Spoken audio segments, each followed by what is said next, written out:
What it is, guys, it is your boy, Samoan Fan 101, and today we're not going to be doing a wrestling review, even though I did watch WrestleMania. I'll get to that review later. Today I'm kind of on a crunch time.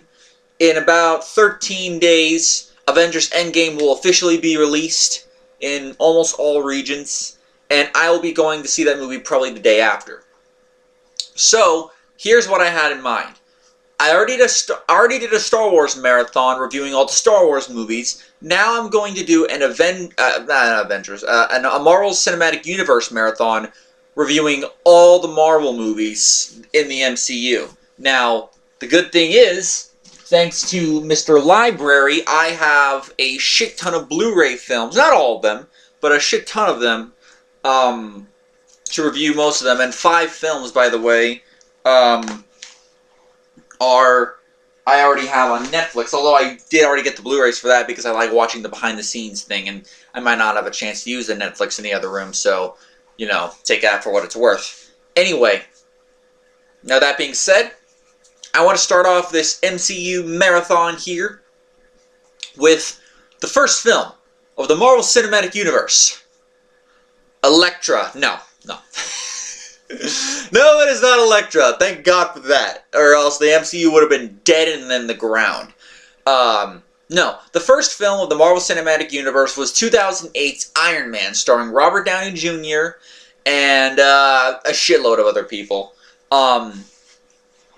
So, this film, believe it or not, because if anybody is familiar with the name Avi Arad, back before the days of the MCU, he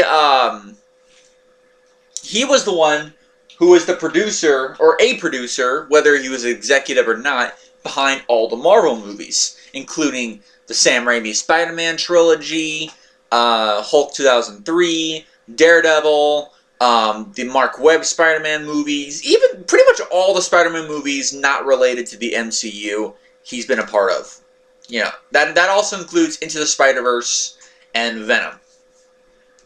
So yeah, you did have that, but I can understand why they brought him on for the first maybe 1 or 2 films, because you needed to have a guy who did work with Marvel films before.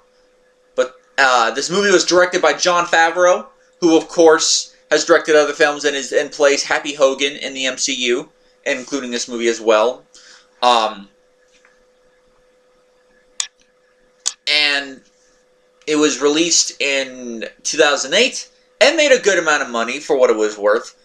Little fun fact: Robert Downey Jr., who gets paid tens of millions of dollars for Marvel movies now, in his first film was only paid $500,000. Now you might think that's a bad thing. It's like, why would they pay him only $500,000? Well, this is Robert Downey Jr. we're talking about. Only recently around this time had he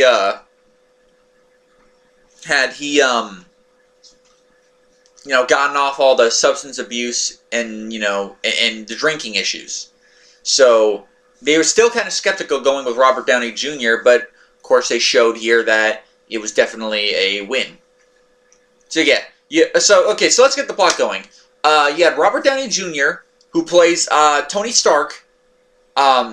He is in a... Well, we first see the film, actually, we see him in one of the tanker cars in Afghanistan, and he's said to be assassinated by a bunch of terrorists. But instead of killing him, he was captured by them, the terrorist group called the Ten Rings, which of course is a tribute to the Mandarin, who wields 10 rings on his fingers. Of course, we get a flashback, seeing that he created a missile called the Jericho, which is very destructive, very powerful. He's basically a weapons manufacturer, while his company, Stark Industries, does other things. By and large, a big part of them was weapons manufacturing. So, of course, that's why the terrorists kidnapped him. He's in prison with a guy by the name of Jensen, who I need to look up who he was played by. He was played by a guy called Sean Tobe. I haven't really seen him in any other movies, to my memory. and they work on a plan to escape. I forgot that little part. When Tony Stark was captured, he was hit by one of his own missiles because a terrorist used his weapons, and Stark was hit by one of his weapons with shrapnel, and Yinsen saved him by putting an electromagnetic device into his chest using a car battery. Of course, using his genius, Tony Stark was able to create a little miniature arc reactor, which he already has one at Stark Industries, using palladium, and was able to use that as a more efficient way of powering, keeping the shrapnel out from going to his heart. He and Yinsen eventually find a way to escape, but Yinsen dies in the process. Tony Stark, who's understandably pissed about losing his only companion for 3 months, just goes on a fucking rampage with Mark 1 of the Iron Man suit. Iron Man suit Mark 1, and just starts beating everyone to death. Well, maybe not to death, but just beating everyone's ass. He escapes. His friend Colonel Rhodes finds him, played in this movie by Terrence Howard, and they eventually go back to America, to Stark Industries, where Pepper Potts, played by Gwyneth Paltrow, his assistant, is there waiting for him. Also waiting for him is Obadiah Stane, who is a longtime partner of Howard Stark, who of course is Tony's father, and is also the company manager, advisor, however you will. And after coming back from Afghanistan, Tony Stark, makes the claim that he wants to change. He's taking responsibility, and things start going awry when he shuts down his weapons, the weapons part of Stark Industries here. And afterward, that's when shit starts getting down. Tony Stark starts building newer, more condensed Iron Man suits, including the Silver Mark II, and of course Mark III, the classic gold and the red and gold look. Stane, we think the main bad guy of this movie is the leader of the Ten Rings. As a matter of fact, it's not him. Obadiah Stane turns out to be the leader of the Ten Rings. In fact, he was the one that actually ordered the hit for them to actually kill Tony Stark, but after finding out that it was Tony Stark, they kidnapped him instead of killing him. Stane, by the way, is played wonderfully by Jeff Bridges in this film. Of course, action ensues. Tony Stark goes to try to fix his problems and try to destroy his weapons that's going on in Afghanistan and used by the Ten Rings. And of course, it's revealed that Stane filed an injunction against Tony Stark to block him from any major decisions with his company. Which, of course, is the first step into showing us that Stane was the true villain. Of course, later on, it really came out. Tony Stark, who had by this time made a newer arc reactor, a more updated version, the arc reactor was stolen from him when Stane's, with the help of Pepper Potts, Stane's plans start going a little bit awry, and he's also building an Iron Man suit based off the design of Iron Man suit Mark I from near the beginning of the movie. He steals the arc reactor. Tony Stark has to go back to using his premature, not as efficient arc reactor he used during his escape, and an Iron Man fight starts between Iron Man and Ironmonger, who of course is Obadiah Stane under basically the Ironmonger suit that's in the comics. Of course, action ensues. Obadiah Stane dies. Iron Man lives barely. And instead of going with the ridiculously stupid and tired idea that Iron Man is a bodyguard for Tony Stark, Tony Stark just comes out on a press conference and says, "I am Iron Man, cue Black Sabbath, end credits." Yeah, that's a hell of a way to end a film. with them saying fuck the identity crisis shit, or like I gotta have a secret identity. No, he's like, fuck it, I am Iron Man. And you know, that's actually something you would expect Tony Stark to do, because he's fucking Tony Stark. He's not Bruce Wayne, where you know he's probably not going to do it. Tony Stark, he's so big and you know, has a big ego. You think he would do that.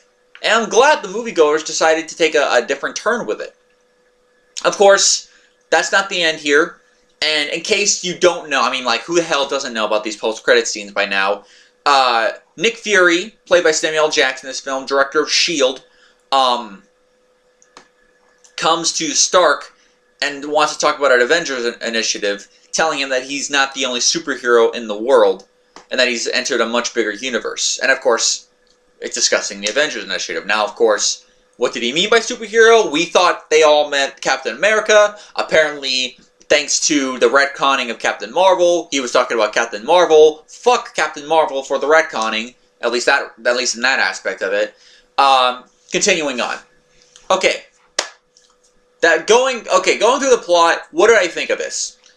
Is this movie, now, because you get some of these films sometimes where it's like, is that movie, the first movie, as good as people remember it to be?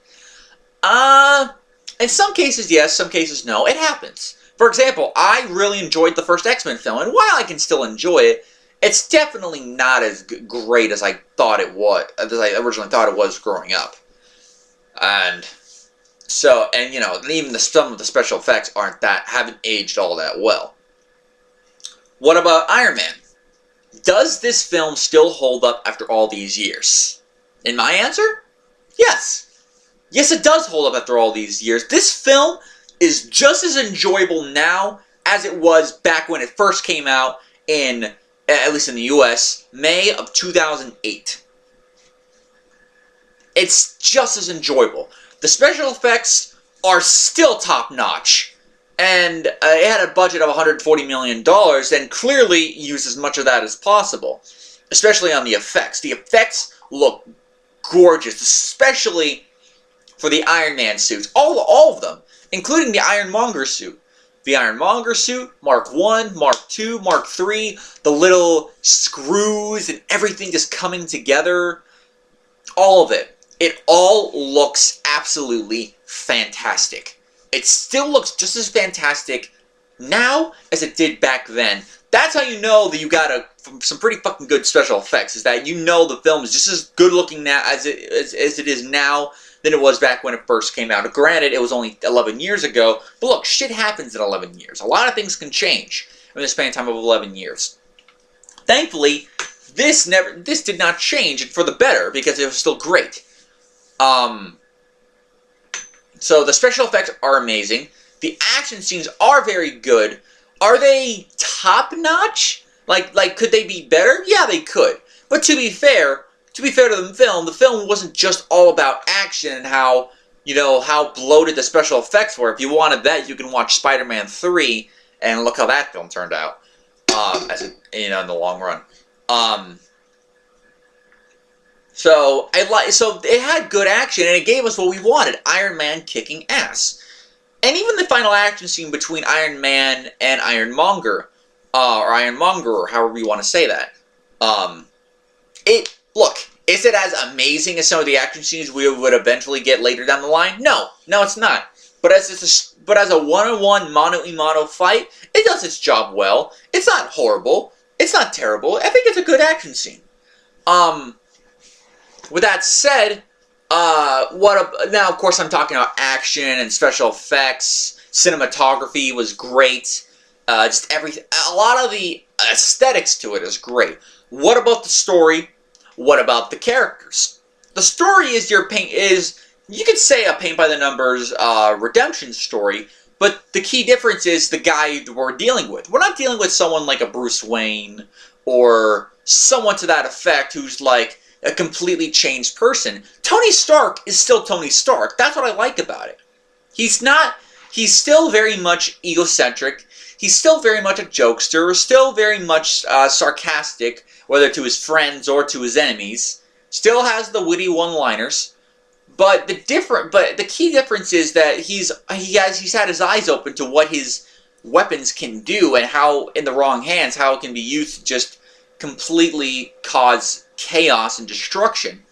And he even told Pepper as much when Pepper wanted to quit because she didn't want Tony to kill himself doing the Iron Man stuff that he does. And Tony is like, he's had his eyes open. He feels he has to do cleanup essentially after himself for everything that he's created. But he's still very much Tony Stark. He still has an ego. He still is himself. That's what I like about it. It's a redemption storyline without completely changing around the character. I did really enjoy that. The little twist that Obadiah Stane was the villain, even though you might think it's going to be the leader of the Ten Rings, instead it's actually Stane, who, like I said, is played absolutely fantastically by Jeff Bridges. So yeah, overall the story, it is a good story. Now, what about the acting? Of course, that's where the acting comes in. How is the acting? Everyone is on point. Robert Downey Jr., as it turned out, was and is still amazing as Tony Stark / Iron Man. Terrence Howard. Oh, well, actually, I'll get to Terrence Howard in a second. Jeff Bridges, of course, is great as Obadiah Stane. We got Sean Tobin, like I said, as Jensen, who he's not in the film that long, but he plays an integral part to the Iron Man origin story, and is actually acted pretty well. Gwyneth Paltrow, as it turned out, actually played a very good Pepper Parts. No, Pepper Parting. No, that's not it. Of course, we got others. We got the cameo from Samuel Jackson, which is good. Brief. He's a little bit brief in this movie, but Clark Gregg as Phil Coulson did a good job. Of course, looking back, if you missed it, Jon Favreau does play Happy Hogan in this film. He's barely in it. He only has maybe 1 or 2 lines. You don't really see his face all that much, but he is in the film. Of course, Paul Bettany as Jarvis. Of course, he would go on later to be Vision, but Jarvis in this film, I kind of missed Jarvis in that sense. The one actor I got to talk about is Terrence Howard. Now, of course, he would be replaced by Don Cheadle later on in Iron Man 2. And I thought, looking back, how is Terrence Howard? Is he really as good as I remember him? I thought, going into this film, Terrence Howard was going to be the one major weakness of the film. As it turned out, I was completely wrong. Terrence Howard actually played a pretty good James Rhodes. He was very good in his role. Now, do I think Don Cheadle just outshines him? Absolutely. But James Rhodes still does very good in his role. And he is very entertaining. The lines written for him and for Tony Stark are just hilarious to listen to. It's like, man, you get the feeling these guys grew up as kids and they just mock each other all the time. So, overall, this is still a very fantastic film. I'm not going to give it a 10 out of 10 not because of anything logistically wrong with the film, but because it's just one of those films where it's great, it just doesn't reach that height. And look, it happens. It does happen. So you might have a great film that is just close but no cigar, but still. This is still a fantastic film. If for those of you guys who want to go back and see, is that as good as I remember it? Yes, it is. It is as good as you remember it. Iron Man is a solid 9 out of 10 film. It's fantastic. It's great. Its characters are written well. The story is done very well. It's executed very well.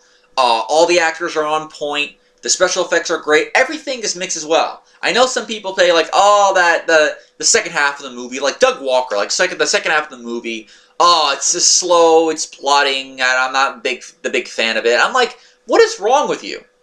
Like, logistically, what is wrong with you? It's 9 out of 10. Great film. Go check it out. I'll see you next time, guys, when hopefully later today, when I review The Incredible Hulk, which I'm going to have to watch online because apparently my library doesn't have a DVD copy of it. So, till next time, guys, peace.